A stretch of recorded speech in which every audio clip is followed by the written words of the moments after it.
함께 은혜를 나누고자 하는데요. 하나님은 지금도 죄인들을 불러요. 죄인들. 의인을 부르는 게 아니라 죄인들을 부르십니다. 그리고 그 죄인들에게 은혜를 공급해 주고 믿음을 공급해 주시고 좋은 사랑을 공급해 주어서 그 죄인이 예수님의 십자가의 보혈을 통해서 의인이 되게 하고 믿음을 심어 주어서 믿음의 사람이 되게 하고 은혜를 심어 주어서 은혜의 사람이 되게 합니다. 그래서 은혜로 살아가는 사람들을 성도라고 이름을 부릅니다. 우리 옆에 분에게 성도이십니다 한번 해봐요. 거룩한 물이라는 겁니다. 성도이십니다.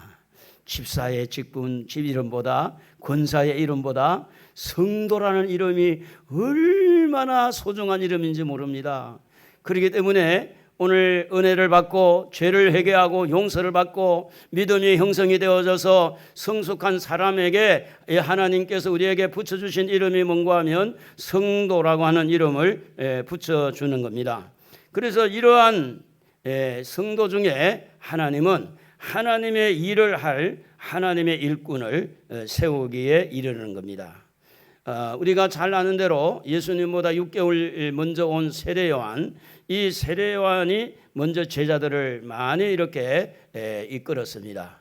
그래서 예수님의 제자 중에 대도석 거의 다 이 세례 요한의 제자였는데 이 제자들을 이렇게 잘 불러서 뭘 가르쳤느냐? 회개의 복음을 가르친 거예요. 회개해라. 우리 한번 해보세요. 회개하자.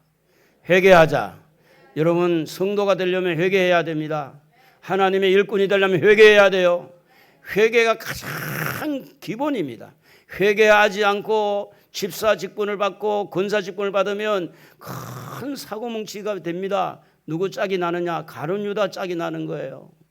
그래서 회개가 너무 중요합니다. 그래서 이 예수님의 제자가 되기 전에 세례 요한의 제자로 부름을 받은 모든 사람들이 예수님 쪽으로 다 이렇게 쏠려서 예수님의 제자가 되었습니다.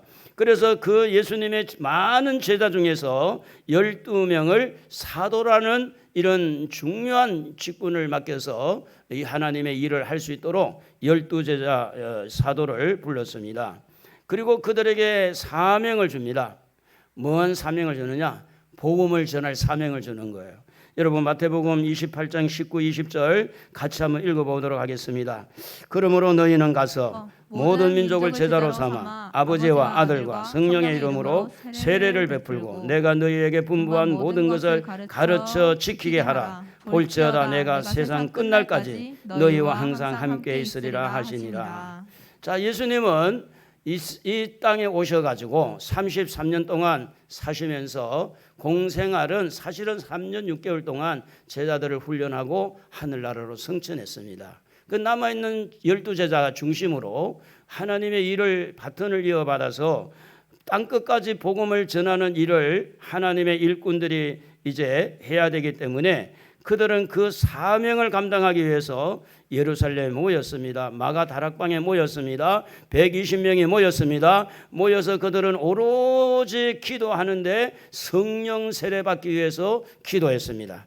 약속하신 성령을 기다리면서 그들이 모여서 이렇게 간절히 기도하고 있을 때 베드로가 입을 열었습니다. 베드로가 입을 연 것은 하나님의 일꾼에 대한 입을 연 겁니다. 그래서 그 12명의 사람 중에 한 사람의 문제를 놓고 이제 입을 열어서 이야기를 합니다. 그게 바로 누구냐면 가룟 유다라고 하는 사람입니다. 이 가룟 유다도 예수님의 12제자 중에 하나였는데 예수님을 은 30을 받고 제사장들에게 팔아먹었습니다. 그래서 이 유다가 그 문제를 놓고 이렇게 가만히 생각해 봤더니 잘못했다는 것이 느껴졌습니다. 그래서 마음의 가책을 받고 다시 제사장에 가서 내가 잘못했으니 물르자고 이거 없던 일로 하자고 돈을 갖다가 준 겁니다. 그러니까 제사장들이 돈을 안 받는 거예요. 그래서 이제 가룟유다가 궁여지책으로 돈을 던져놓고 나옵니다. 그래서 은 30을 던져놓고 나오는데 그래 나와가지고 계속 마음이 이 가책을 받아서 왜 우리 스승 예수님을 팔아먹었을까? 그래가지고 목매달아 죽어가지고 오늘 읽은 말씀 보면 창자가 터졌다. 창자가 목매달아 죽었어. 여러분 마음의 가책을 받는 것으로도 구원받는 게 아닙니다. 양심의 가책을 받는다고 해서 구원받는 게 아니라는 거예요.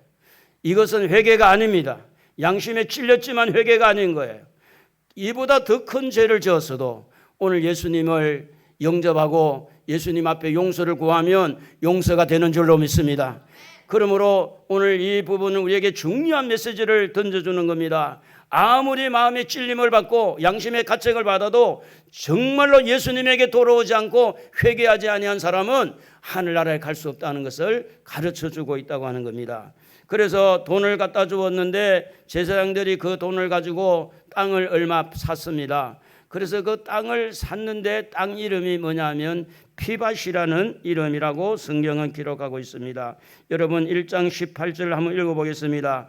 이 사람이 불의의 삭스로 밭을 사고 후에 몸이 곤두박질하여 배가 터져 창자가 다 흘러나온지라. 이 일이 예루살렘에 사는 모든 사람에게 알려져 그들의 말로 그 밭을 아겔다마라 하니 이는 피밭이라는 뜻이라. 이 피가 누구의 피예요? 예수의 피입니다. 예수의 피. 예수의 피를 팔아먹은 거예요. 오늘 여러분 일꾼이 되어서 은혜롭게 살고 일꾼이 되어서 은혜를 생각하고 정말 제대로 일을 하면 상급이 만들어지지만 일꾼이 되어가지고 이렇게 예수님을 팔아먹는 그런 사도, 그런 가룟유다가 되어버리면 그 끝은 끝장입니다. 지옥불이라는 거죠. 그래서 가룟유다는 예수님을 은 30에 팔고 가책을 받고 결국은 자기 길로 갔는데 이유가 뭐냐면 돈에 대한 욕심을 버리지 못한 거예요. 오늘 여러분 다 은혜 받으신 줄로 믿습니다. 은혜 받으신 분 아멘. 제사함 받으신 줄로 믿습니다. 제사함 받았다고 믿어지는 사람 아멘. 예수님을 믿고 사랑한 줄로 믿습니다. 사랑하시면 아멘 하십시다. 그럼에도 불구하고 우리 마음에 돈에 대한 욕심을 버리지 못하면 돈 때문에 예수님을 팔아먹게 되고 돈 때문에 신앙생활을 팔아먹고 결국은 이 가룟유다의 문제는 뭐였느냐? 예수를 믿는다고 했지만 은혜를 받았지만 놀라운 표적과 기사를 보고 경험했지만 그 마음의 욕심은 여러전히 돈에 대한 집착이 되어 있고 돈이 최고였다고 하는 겁니다. 돈이 주인이었고 돈을 바라보았고 돈 때문에 내 인생의 모든 것을 거기에다 걸었고 나는 인생이 이 땅에 태어나서 돈을 위해서 태어난 사람이고 돈 하다가 인생 마치는 그런 사람이 바로 가룟유다였습니다. 하나님에게 은혜를 받아도 돈에 대한 애착, 돈에 대한 집착, 하나님 앞에 용서를 받고 구원의 확신을 받아도 돈의 문제를 정리를 하지 못하면 이와 같이 아나니아와 삽베라 같이 여기에 나오는 가룟유다와 같이 아간과 같이 이런 불행한 문제들이 일어난다고 하는 것입니다. 돈이 죄를 사해 줍니까? 그럴 수 없습니다. 돈이 천국의 문을 열어줍니까? 그럴 수 없습니다. 돈이 믿음을 갖다 줍니까? 그럴 수 없습니다. 오늘 여러분은 가룟유다를 보고 돌을 던질 수 있습니까? 과연 가룟유다를 보고 우리는 판단하고 가룟유다를 향해서 정죄할 수 있습니까? 우리는 돈에 집착하고 있지 않습니까? 내 인생이 뭐냐? 돈 벌기 위해서 태어났다. 내 인생이 뭐냐? 다른 사람보다 이렇게 좀 더 많은 넉넉함, 풍성함, 더 물질의 복을 받아 누리는 것이 목적인지 우리는 축복을 거부하지 않습니다. 오늘 하나님의 자녀들은 축복을 받아야 됩니다. 잘 돼야 됩니다. 사업도 잘 되고 직장도 잘 돼야 돼요. 그런데 문제가 달라요. 그것은 하나의 복음을 전하기 위해서 하나님의 영광을 드러내기 위해서 직장에서 잘 되고 사업이 잘 되는 것은 하나님이 주신 복을 받기 위해서지 내가 그 돈의 매료가 되어서 돈의 종이 되어서 돈의 노예가 되어서 돈 없이는 못 산다는 이 생각이 아니라 돈은 없어도 하나님 없으면 못 산다. 정말로 여러분 믿음이 뭡니까? 돈 없어도 나는 하나님 없이 못 산다. 돈 없어도 나는 천국 없이 못 산다. 돈이 인생이다가 아니지 않나? 오늘 가룟유다가 왜 이렇게 인생이 허망하게 됐느냐? 돈에 대한 욕심을 다른 말로 말하면 자기 속에서 일어나고 있는 정욕의 욕심을 다스리지를 못한 거예요. 이기지를 못한 거예요. 사람에게는요, 마치 잡초와 같아요. 마음이 잡초를 빼고 나면 잡초가 안 올라오죠. 올라옵니까? 안 올라오죠. 안 올라오긴 뭘 안 올라와. 농사를 안 지어봐 그렇지. 잡초 빼고 나면 잡초가 또 올라옵니다. 또 빼고 나면 또 올라옵니다. 오늘 여러분 기도하고 은혜 받고 거듭나고 하나님의 자녀가 됐음에도 불구하고 끊임없이 우리 속에서는 정욕의 욕심들이 끊임없이 올라올 때마다 회개하고 끊임없이 올라올 때마다 그것을 다스리고, 가룟 유다는 자기 속에서 올라오는 정욕의 욕심, 비록 돈만이 아니라 이성간의 문제, 여기에 명예의 문제, 권세의 문제, 이런 문제들이 이 잡초처럼 속에서 자꾸만 올라오는 이것을 처리를 못하면 결국은 곡식이 그 잡초 때문에 자라지 못하는 거죠. 그러니 오늘 여러분 마음에 성령이 충만하기 바랍니다. 말씀이 충만하기 바랍니다. 여러분 속에 정욕의 힘이 이렇게 힘을 쓰지 못하도록 성령의 충만함과 말씀의 충만이 이루어지면 잡초가 힘을 못 쓰는 거예요. 콩밭에 처음에 콩을 심었을 때 그 콩이 잡초와 비슷하게 같이 자랍니다. 그런데 잡초를 빼냈어요. 그런데 콩이 조금 더 커서 수풀이 됩니다. 수풀이 되고 나면 저희 어머니 옛날에 콩농사를 지은 거 보면 호미 가지고 막 닥닥닥 이렇게 긁으면서 이렇게 하는데 콩이 수풀을 이렇게 이루니까 잡초가 막 힘을 못 쓰는 거예요. 오늘 여러분 마음에 말씀이 자라기를 바랍니다. 믿음이 자라기를 바랍니다. 여러분 안에 성령이 충만하기를 바랍니다. 그래서 잡초인 욕심, 정욕의 욕심이 뚫고 들어오지 못하도록 막아버려야 돼요. 그래서 우리는 이런 찬양을 잘 부르면 좋습니다. 세상과 나는 강고 듣고 구속한 주만 보이도다. 우리에게 돈만 보인 게 아니라 구속한 주만 보이면 좋아요. 우리가 돈을 벌 수 있어요. 속아요. 왜 돈하고 주님하고 비교를 합니까? 비교가 안 되지. 그래서 오늘 가룟 유다가 예수를 믿으면서도 이런 욕심을 제어하지 못한 것처럼 오늘날에도 이런 사람이 있다고 하면 이것은 하나님의 일꾼이 되기가 어렵습니다. 나름대로 예수님을 믿고 예수님을 따른다고 했지만 결국은 예수님을 배반하는 자가 된 겁니다. 베드로는 이 문제를 놓고 이렇게 다루는 겁니다. 시편 119편 8절을 인용하면서 가룟 유다가 받았던 직분을 타인이 이렇게 받도록 하자. 성경의 예언대로 됐으니 가룟 유다의 그 사도의 직분을 버리고 망한 길로 갔으니 이제 누군가를 가룟 유다 대신에 사도를 세우자고 하는 것이 오늘 베드로가 첫 번째 입을 열고 한 내용입니다. 이 말을 무슨 작용가 하면 여러분이 받은 성도의 직분 귀한 줄로 아시기를 바랍니다. 집사의 직분 소중한 줄 아셔야 됩니다. 권사의 직분 하나님이 주신 직분 너무너무 귀하게 여겨야 됩니다. 이 사람도 저 사람도 다 받으니까 가볍게 생각할 거 아닙니다.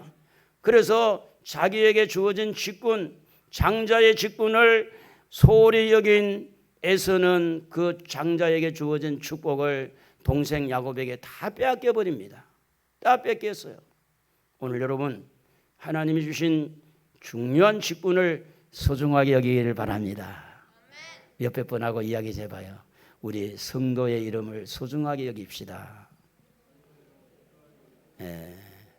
옆에 분에게 근사의 직분을 십사의 직분을 소중하게 여깁시다. 한번 해봐요. 옆에 서로 보시고 집사면 집사, 근사면 근사. 여러분 소중하게 여겨야 돼요. 근데 제가 볼 때 소중하게 여기지 않는 것 같아.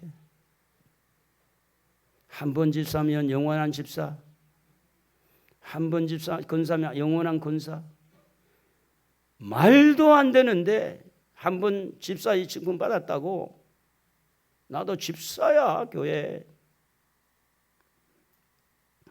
그러므로 자기에게 주어진 작은 직분이든 작은 성도의 이름이든 간에 이걸 소중하게 여기고 뭘 많이 입어야 되느냐? 은혜를 입어야 돼요. 성도는요, 은혜 입어야 돼요. 은혜가 입어지면요, 하나님의 일을 할 수 있어요. 은혜가 떨어지면 시험이 오잖아요. 그래서 은혜 받을 만한 때에 은혜 받으시기를 주의 이름으로 축복합니다. 지금은 은혜 받을 때라고 그랬어요. 은혜로다 이 시간은 은혜 받을 기회로다. 믿읍시다 받읍시다 이후의 기회를 잊지 말라.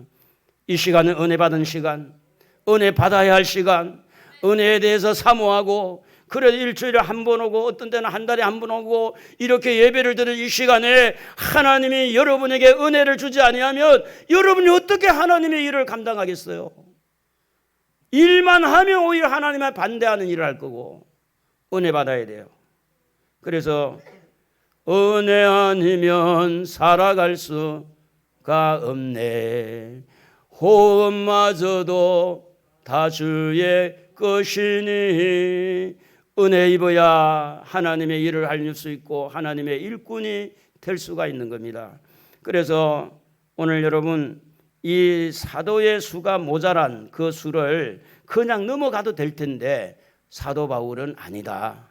모자란 수를 채우자. 그 일꾼을 선택하기에 이르는데 그러면 어떤 일꾼이 필요했을까 하는 겁니다. 1장 21절 한번 다같이 읽어보도록 하겠습니다. 이러함으로 요한의 세례로부터 우리 가운데서 올려져 가신 날까지 주 예수께서 우리 가운데 출입하실 때에 우리 가운데 우리라는 단어를 사용하는 것을 기뻐했습니다. 저 예부에서 좋은 사람을 불러들인 게 아니라는 겁니다. 저쪽에 다른 나라의 좋은 일꾼을 불러들인 게 아니에요. 우리 가운데에서 하나님의 사람, 하나님의 일을 할 일꾼을 세우기를 원했다고 하는 겁니다. 그것은 우리 가운데 여기 보니까 요한의 세례로부터 예수님이 이렇게 성천하는 그날까지 우리 가운데 출입한 사람들, 우리 가운데 계속 있었던 사람들, 광야에서 회개를 전파한 세례요한, 이 세례요한은 사람을 살리려고 회개의 복음을 전했습니다. 회개의 복음을 전할 때에 함께한 사람들입니다. 회개하고 용서를 구하고 세례를 받고 또 예수님에게 말씀을 듣고 예수님의 가르침을 받고 쭉 같이 함께 해온 그 사람들 중에 한 사람을 택하자라는 말을 끄집어냈다고 하는 겁니다. 오늘 예수님 성천할 때까지 많은 기적을 경험했고 많은 부분의 가르침을 받았습니다. 다시 말하면 다른 말로 말하면 하나님 앞에 은혜를 입은 사람, 인내심을 가지고 끝까지 주님을 붙든 사람 중에 우리 가운데 이렇게 일꾼을 하나 세우자. 우리 가운데 어떤 자가 함께 했던 자냐? 그 첫째가 죄 문제 해결한 사람. 죄 문제가 해결되지 아니한 사람은 하나님의 일꾼 되기가 이건 자격이 문제가 있어요. 하나님의 나라는요 말에 있는 것이 아니라 능력이 있다고 그랬고 하나님의 나라는 의와 거룩함이 있는데 이 죄 문제가 해결되지 아니하면 하나님의 일꾼으로 들어갈 수가 없어요. 죄 문제가 해결돼야 돼요. 오늘 여러분 죄 문제 해결됐으면 아멘 하세요. 좀 안 된 사람이 많은가 봐. 다시 한번 기회를 드립니다. 여러분의 죄, 딴 사람 죄 말고 여러분 죄 문제가 해결됐다고 생각하신 분 오른손 들고 아멘. 오, 많이 들었어요. 죄 문제가 해결돼야 돼요. 우리 가운데 죄 회개의 복음을 받고 죄 문제가 해결되어진 그 사람 중에 우리가 사람을 한 사람 택하자, 이런 이야기가 됩니다. 뿐만 아니라 죄 문제를 해결한다는 것은 영혼이 다시 살아나는 것을 말합니다. 거듭난 자를 말하죠.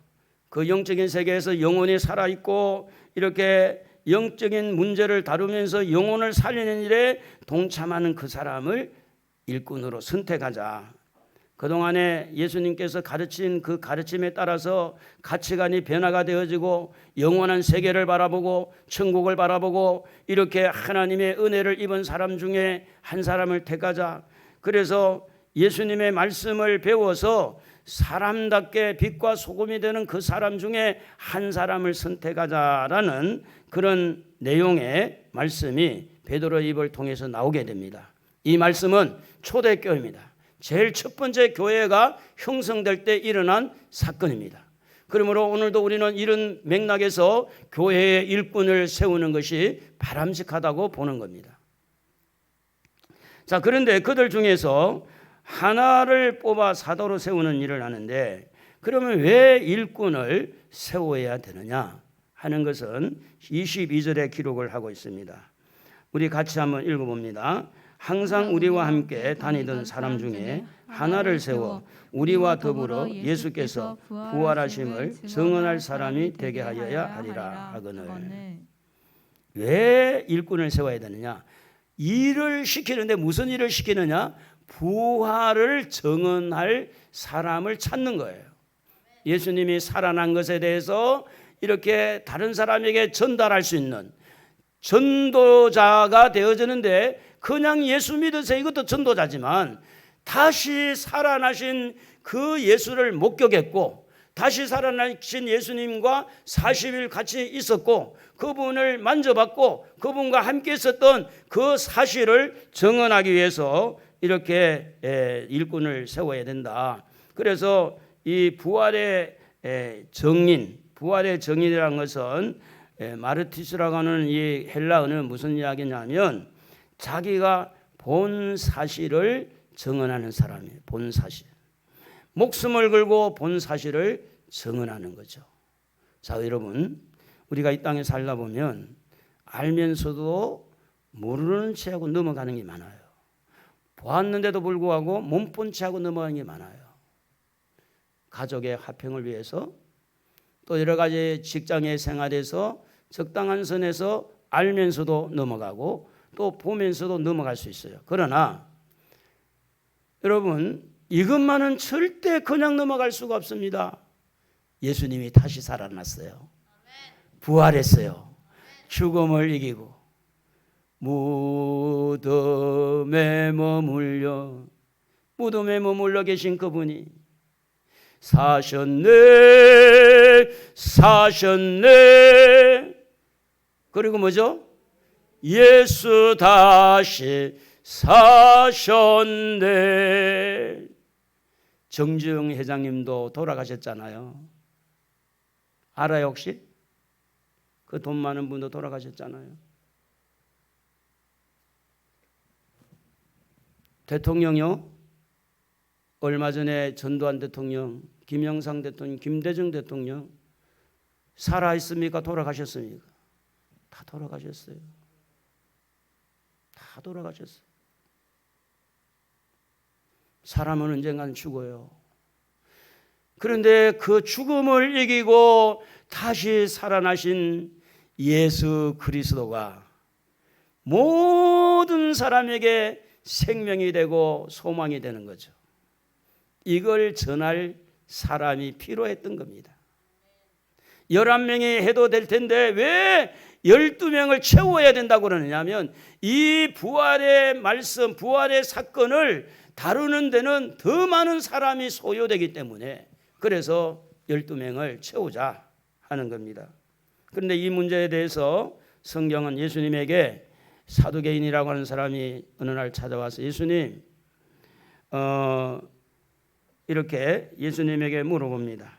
마태복음 22장 23절에서 쭉 보면 선생님 모세가 일렀으되 사람이 만일 자식이 없어 죽으면 그 동생이 아내에게 장가들어 형을 위하여 상속사를 세우는데 우리 중에 7 형제가 있는데 마지가 죽고 둘째도 죽고 다 죽고 이제 막내가 이제 아내를 이렇게 마지막은 형수였죠. 형수가 아내가 된 거죠.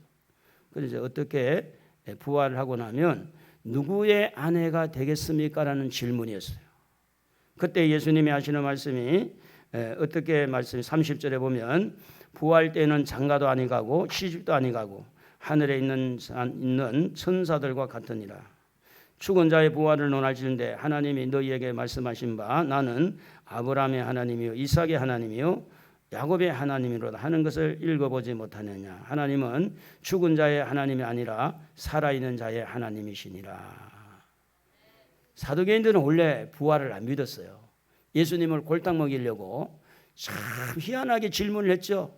형제가 7 있는데 다 한 여자에게 장가들었어요. 그리고 이제 아이를 낳았어요. 그러면 마지막에 누구의 아내가 되겠습니까? 부활하면 이거 대답하기 곤란할 수 있는데 예수님이 하시는 말씀이 부활할 때는 천사와 같고 하나님은 살아있는 자의 하나님이지 죽은 자의 하나님이 아니다. 그러므로 사랑하는 성도 여러분, 이 부활의 사건은 얼마나 많은 사람들이 거부하고 믿지 않고 믿을 수가 없고 도대체 말도 안 되는 이야기라고 변정하고 이렇게 과학적으로 철학적으로 이렇게 얼마나 많은 부분에서 논란을 일으킬 수가 있다고 하는 거죠. 부활의 사건은. 그러므로 이 부활을 확실하게 경험하고 확실하게 눈으로 보고 확실하게 이렇게 전할 사람이 필요했다는 거예요. 필요했다는 거예요. 먹고 사는 것보다 더 중요했다는 거예요. 그래서 사도 바울은 고린도 교회에게 그렇게 말을 했어요. 고린도전서 15장 12절에 어떤 사람들은 어찌하여 죽은 자 가운데서 부활이 없다 하느냐. 고린도 교회도 부활이 없다라고 생각하는 사람이 있었어요. 여러분 다시 살아날 줄로 믿습니까? 할렐루야. 가장 아름다운 때가 언제였어요? 우리 여기 김용성 권사님, 김진선 집사님도 22살, 3살 때 이뻤죠? 미웠어요? 정말 이뻤을 것 같아. 22살, 23살 때 천국에 가면 아마 그때 모습이 아닐까 생각이 들어요. 가장 부드럽고 피부도 가장 깨끗하고 이쁘고 아니 얼굴 다 쭈글쭈글하고 말이지 허리를 꼬바라져 가지고 아이고 예수님 허리가 아파서 천국에 가서 그렇게 하겠냐고 이빨도 다 빠져가지고 임플란트도 다 빠지고 말이지 합주기가 돼가지고 내가 말이지 이빨 다 빠져가지고 이렇게 하겠냐고요. 이렇게 이빨도 다 나고 천국에는 염색약도 없을 거예요. 뭐 힘은 힘대로 까마면 까만 대로. 그런데 저는 기대하기는 아마 어릴 때 모습 그대로 본다면 흰머리가 까마지지 않겠는가 천국에 가면. 자, 그래서 어떤 사람은 부활이 없다고 그러는데 고린도전서 15장 13절에 우리 한번 같이 읽어보면 좋겠죠. 만일 죽은 자의 부활이 없으면 그리스도도 다시 살아나지 못하였으리라. 여러분 만약에 부활이 없다면 예수님 살아날 이유가 없죠. 예수님은 살아났습니다. 예수님은 이 땅에 2022년 전에 이 땅에 오셨죠. 예수님은 33년을 사시고 십자가에 죽으시고 3일 만에 살아나셔서 이렇게 제자들과 40일 동안 있다가 승천했습니다. 하늘나라로 올라갔어요. 그 예수님을 우리는 믿는 거예요. 다시 사신 예수님을 전하는 겁니다. 그러므로 주님의 일꾼, 하나님의 일꾼은 무엇을 증언할 사람이 되었느냐? 다시 살아나신 예수님을 전할 수 있어야 된다 그 말입니다. 죽은 예수만 전하는 게 아니고 살아나신 예수님, 하나님은 지금도 살아계신 자의 하나님이듯이 긍정적인 생각을 가지고 늘 죽을 것만 고민하지 마시고 다시 살 것을 고민하시기를 바랍니다. 다시 살아날 것을 생각하시기를 바랍니다. 늘 망하는 것만 생각하지 말고 다시 흥할 것을 생각하고 다시 잘 될 것을 생각하고 지금까지 실패했더라도 실수했더라도 이제는 더 잘 될 줄로 알고 부활하신 주님이 그런 분이잖아요.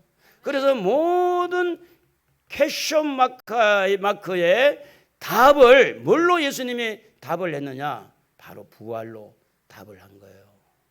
사람은 왜 죽지? 사람은 왜 이렇게 힘들지? 살기가 너무 힘들어. 왜 그렇지? 모든 인생사의 답을 뭘로 주셨느냐?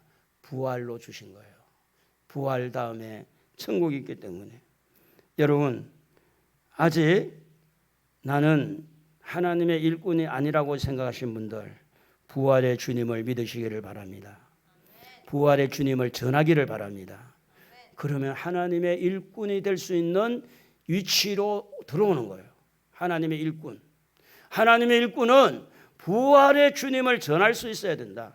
그러므로 오늘 여러분, 이런 증언자가 되기 위해서 목숨을 걸고 예수를 증언하고 내가 본 사실을, 내가 만난 사실을 확실하게 증언하기 위해서는 여러분 뭐가 필요하느냐? 자기 인생에 대해서, 자기 신앙에 대해서 정리를 해볼 필요가 있어요. 다시 말하면 간증문을 써볼 필요가 있다는 거예요. 간증문. 따라합시다. 간증문. 간증문을 써봐야 돼요. 내가 과연 하나님의 일꾼이 될 만한 그런 소질이 있느냐? 과연 내가 그 믿음에 서 있느냐? 그러면 불신자 같은 경우에는 예수를 믿기 전에 나의 모습을 쓰는 거예요. 예수 믿기 전에 나는 어떤 상태의 말을 했고, 예수 믿기 전에 나는 어떤 생각을 가졌고, 예수 믿기 전에 나는 어떤 것을 최고로 여겼고, 그리고 예수를 믿고 난 다음에는 내가 하고 있는 말, 행동들, 내가 사용하고 있는 그런 모든 언어들, 가치관이 어떻게 달라졌는지 정리를 해볼 필요가 있다는, 정리를. 그냥 뭐 두리뭉실 예수 믿으니까 천국 가겠지 그러지 말고 확실하게 자기 자신에 대해서 정리를 해봐야 돼요. 예수를 믿기 전에 나는 어떠했는가? 예수를 믿고 난 다음에 나는 어떻게 달라졌는가? 저는 너무너무 확실하게 달라졌거든요. 달라져야 돼요. 예수를 믿을 때나 안 믿을 때나 똑같으면 그거는 안 믿는 거예요. 예수를 믿을 때도 그랬고 안 믿을 때도 그랬고 이는 똑같은다고 하면 그거는 안 믿는 거야. 아직 성령 역사가 없어요. 그 안에 성령이 들어오셔서 거듭나게 하고 성령께서 깨닫게 하고 눈물을 흘리게 하고 그렇게 해서 성령께서 이끌어 주어서 변화된 삶이 만들어져야 되는데 그런 상황에 들어가지 않으면 부활의 정인이 될 수가 없습니다. 그리고 가장 중요한 것은 우리 한번 따라합시다. 죄 문제를 정리해야 돼요. 간증문을 쓸 때 나는 과거에 어떤 죄를 지었고 어떤 죄문에 죄책감이 있었고 어떤 문제가 있었는데 예수님을 믿고 어떻게 내 마음에 평안이 오고 제3의 문제가 어떻게 왔는지 구체적으로 기록을 해보는 거예요. 자기 자신과 대화를 하는 거예요. 기록하면서 자기 간증문을 하면서 나는 누구인가를 살피는 거예요. 예수를 믿고 나서 내가 어떻게 변화됐는가, 특별히 거기에 대해서 예수님의 십자가에 죽으신 그 십자가의 보혈의 피와 내가 지은 죄 문제와 어떤 게 연관이 되어서 내 죄 문제가 사라지는가, 이것을 여러분의 간증문에다가 여러분 나름대로 정리를 해보는 거죠. 너무 중요한 겁니다. 그냥 두리뭉실 넘어갈 일이 아닙니다. 이거는 그냥 넘어가도 되면 큰일 나는 거예요. 이거는 어떤 경우에도 이거는 너무 기본인데 너무 중요한 거예요. 너무. 그리고 옆에 분하고 인사를 제 용서 받으셨습니까? 해봅시다. 솔직하게 해봐요. 용서 받았어요? 아직은 아닙니까? 이걸 정리를 해야 돼요. 이거 정리 안 하면 여러분 교회 종교인이 돼요. 주일날 한번 왔다 가는 거야. 그 뭐 아무런 지금 생각 없이 그렇게 사는 거예요. 아무 생각 없이. 복음도 전하지 않고 나는 누구인지도 모르고 그냥 돈에 매여서 돈 벌기 위해서 직장 가고 돈 벌기 위해 사업하고 돈 하다가 인생 끝나는 거죠. 그래서 지금은 복음이 여러분 예수를 믿는다고 하는 사람에게 복음을 전할 때가 됐어요. 코로나19를 통해서 보십시오. 얼마나 많은 사람들이 추풍낙엽처럼 떨어져 나갑니까? 코로나19를 이기지 못하는 믿음이에요. 이기지 못하는 믿음. 모태신앙은요, 믿는 것 같기도 하고 안 믿는 것 같기도 하고, 이게 모태신앙은요 인격적으로 예수를 만난 그 시점을 구분을 해야 돼요. 정말 내가 인격적으로 예수님을 만난 이전과 만난 이후를 간증문에다 써보면서 내가 만난 예수는 누구인가.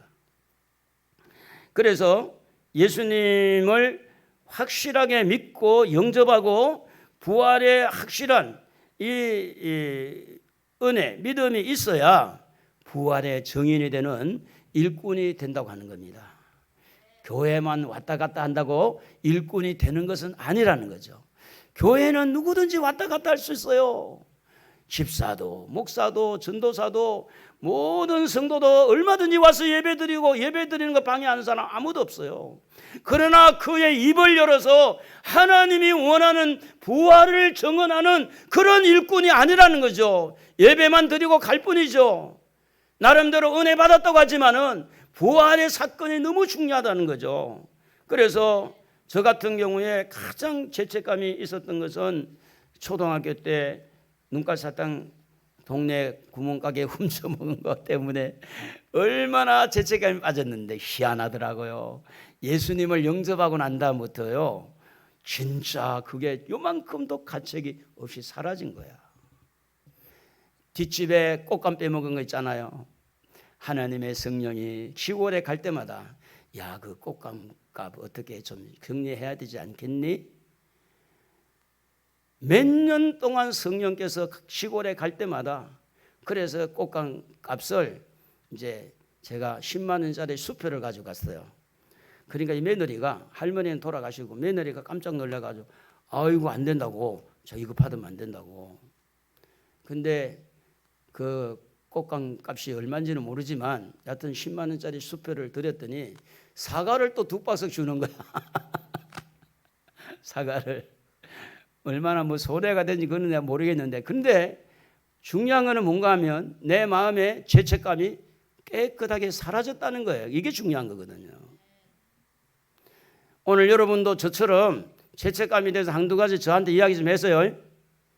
아멘도 안 한 거예요. 그거는 비밀로 하고 싶고, 목사의 비밀은 알고 싶고, 양심적이지 못하다. 바울도 그런 복음을 전하면서 그런 이야기를 했어요. 사도행전 22장 3절에 보면 그가 예수님을 박해하다가 특별히 6절에 보면 다메섹 가까이 갔을 때 호련히 하늘로부터 큰 빛이 둘러비치매 내가 땅에 엎드려 들으니 소리있어 이르되 사울아 사울아 네가 왜 나를 핍박하느냐 하시거늘 내가 대답하되 주님 누구시니까 하니 이르시되 나는 네가 박해하는 나사렛 예수라 하시더라. 만나야 돼요. 여러분 예수 만나야 돼요. 정말로 믿어야 돼요. 정말로 양심적으로 예수를 믿어야 돼요. 여러분 정말 부탁합니다. 교회만 왔다 갔다 하는데 해결 다 되는 게 아니에요. 정말로 진지해야 돼요. 이것은 내 인생의 미래에 영원한 세계가 어떻게 되느냐가 중요한 문제에 달려있는 거예요. 여러분 노후 대책 많이 하잖아요. 노후 대책. 저도 목사님들 뭐 노후 대책 어떻게 합니까? 저도 물어보기도 하고 저도 말을 하기도 하는데 노후 대책은 뭐 저 뉴질랜드 데 가서 노후를 지내겠다고 그러고 어떤 사람은 노후에 뭐 얼마씩 나오는데 그거 뭐 가지고 이렇게 살면 된다고. 여러분 이 땅의 노후 대책보다 영원한 천국의 대책이 더 중요한 줄 아셔야 돼요. 하늘나라가 더 중요해요. 무슨 이 땅의 노후 대책이 그렇게 중요합니까? 입에 풀칠 못할까 싶어서 복음 전하다가 가면 되지. 예수 전하다가 가면 되지. 뭐 그렇게 늙어서까지도 돈도 나가지고 돈에 매여 살아야 되느냐. 그렇다고 돈 버는 것도 아니고 그리 안 한다고 돈을 안 버는 것도 아닌데. 바울은요 어떻게 예수를 만났냐. 예수님 반대하다가 만났어요. 그러므로 사랑하는 성도 여러분, 여러분도 예수를 진지하게 만나야 돼요. 십자가에서 만나야 되고요. 부활하신 예수를 만나야 돼요. 그래야 하나님의 일꾼이 되어지는 거예요. 하나님의 일을 하고 싶은 거예요. 그러면 이런 일꾼을 어떻게 세웠느냐. 24절에 보니까 그들이 기도하여 이르되라는 말씀을 하고 있습니다. 이런 일꾼을 세울 때 하나님의 개입을 원했습니다. 하나님이 뭇사람 마음을 아시는 주여, 이 두 사람 중에 하나님이 택하신 바 되어 봉사와 사도의 직무를 대신할 자를 보이시옵소서 하고 제비를 뽑아서 했는데 matthea라는 사람이 뽑혔어요. 여러분, 기도한다는 이야기는 무슨 이야기입니까? 하나님을 의뢰한다는 거예요. 하나님을 의지한다는 거예요. 우리는 나를 일꾼 세워달라고, 나를 장로 세워달라고, 내가 일꾼 되고 싶다고 아니라 하나님이 세워주는 것을 원해야 돼요. 하나님이 세워주면 때가 되면 하나님이 세우시면 세워지는 거죠. 일꾼의 어떤 위치도 아니면서 성급하게 일꾼을 되려고 저한테 타협이 왔어요. 부인이, 우리 남편이 목사님이 장로를 세워준다면 계속 교회를 나온다고 그럽디다. 그래서 장로를 세워줘야 돼요? 안 세워줘야 돼요? 에? 대답도 안 한 거 보니까 여러분도 비슷한가 봐. 한 분은 장로를 안 세워서 교회를 떠나겠다. 주일날 단 한 번 예배 드리는 사람인데 두 분이나 저한테 다른 사람을 통해서 여러분 하나님이 개입을 하도록 목사도 성도도 하나님 정말 부활을 증언할 일꾼이 세워달라. 내가 일꾼이 되기 위해서 먼저 하나님 앞에 기도하는 사람. 우리 교회는 이런 일꾼이 필요해요. 일꾼이 있어야 되죠. 전구담 하나 바꾸는 것도 목사 손이 안 가면 안 되고 전기하시는 집사님이 제가 전화를 드렸어요. 깜빡깜빡거리는데 집사님 이거 어떻게 해야 됩니까? 아 이렇게 하라고. 집사님 한번 와서 좀 해줄 수 없습니까? 아니 목사님 교회 성도들 중에 그거 하나 가릴 사람 없냐고 막 저보고 야단치더라고. 그거 안 왔어요. 그래서 제가 이제 한 거예요. 제가 요거 하고 저거 하고 이 올라가보면 막 굉장히 좀 아찔아찔해요. 올라가보면 사다리 해놓고 올라가보면 여러분 천국에 언제 우리가 부르면 가야 됩니다. 우리가 신앙은요 양심적으로 솔직하게 양심적으로 신앙생활 해야 돼요. 두리뭉실해가 다른 거는 두리뭉실해도 돼요. 신앙만은 아니에요. 정직하게 믿어야 돼요. 이들은 기도하는 가운데 배수로 공천을 했어요. 두 사람을 공천해서 제비를 뽑아 한 사람이 됐는데 한 사람은 되고 한 사람 낙천이 됐을 때에 어떻게 됐을까? 이번에 지방선거 하는 분 중에도 저하고 또 좀 알고 있는 분도 그 자기 그 공천에서 빠져가지고 자기가 실제 지금 시의원인데 제껴놓고 딴 사람을 세운 거예요. 그래가지고 문자가 왔어요. 너무 속상하다고. 근데 두 사람을 일꾼을 세우려고 했는데 한 사람은 자천되고 한 사람은 일꾼으로 세워졌어요. 그러면 떨어진 사람은 시험에 들까 안 들까요? 시험에 들 일이 뭐가 있어? 기도하고 있는데 하나님이 안 세워준 것은 하나님이 하신 거지. 믿음이 뭡니까 도대체? 그래 내가 일꾼 안 되겠으니까 나는 아이고 창피해서 사람이 창피해서. 제가 이제 고시부 부장이 되다 보니까 얼마 전에 장로 한 사람을 세우기 위해서 집사님 한 분이 우리 교회 와서 면접을 봤어요. 그래 물어봤습니다. 가족들 어떻게 됩니까? 아들, 딸 4명이고 교회는 다 출석합니까? 아들, 딸은 다른 교회 가끔 나가기도 하고 교회를 안 나온다는 거예요. 그래서 이제 우리 목사님들이 의논을 했어요. 아니 가족도 같이 복음화 시키지 못하고 한 교회에 나오지 못한 이분을 과연 장로를 세워야 되느냐. 많은 고민을 하고 이야기가 나오더라고요. 그래서 제가 중재를 했어요. 그러지 말고 우리가 기한을 두자. 가족들이 교회로 나올 수 있도록 그래 몇 주, 한 달 반 정도 기간을 줬어요. 그리고 구원의 확신이 너무 부족한 거야. 목사님들이 막 질문을 하는데 이 집사님이 긴장을 했는지 구원을 받은 건지 안 받은 건지 그래가 너무 그냥 헷갈리는 거예요. 그래서 두 가지를 숙제를 줬어요. 하나는 담임 목사님한테 구원에 대한 교육을 받게 하자. 또 하나는 자녀들이 출석하는 확인서를 받고 합격을 주자. 그래서 이제 부모가 사실 집에 가서 의논을 한 겁니다. 너네들이 교회를 안 나오니까 내가 장로 피택은 됐지만 안 될 것 같다. 자녀들이 뭐 그래도 그냥 움직이질 않았어요. 그래서 제가 이제 시간이 다 돼가지고 그 교회 목사님한테 전화를 했어요. 목사님 지금 어떻게 돼가고 있느냐. 자녀들 교회를 안 나온다는 거예요. 그러면 나를 좀 만나게 하든지 목사님 만나든지 단도직입적으로 제가 말씀을 드렸습니다. 그것이 계리된 상황이기 때문에 바꿀 수는 없다.